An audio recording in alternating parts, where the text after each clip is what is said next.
يا أيها الذين آمنوا لا تتخذوا عدوي وعدوكم أولياء تلقون إليهم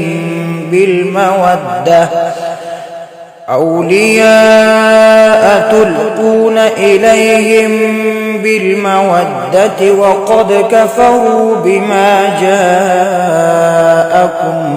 من الحق يخرجون الرسول وإياكم أن تؤمنوا بالله ربكم إن كنتم خرجتم جهادا في سبيلي وابتغاء مرضاتي تسرون إليهم بالمودة وأنا أعلم بما أخفيتم وما أعلنتم ومن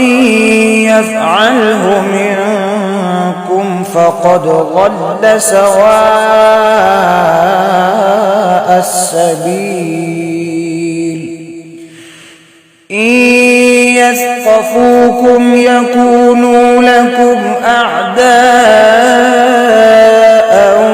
ويبسطوا إليكم أيديهم وألسنتهم بالسوء وودوا لو تكفرون لن تنفعكم أرحامكم ولا أولادكم يوم القيامة يفصل بينكم والله بما تعملون بصير.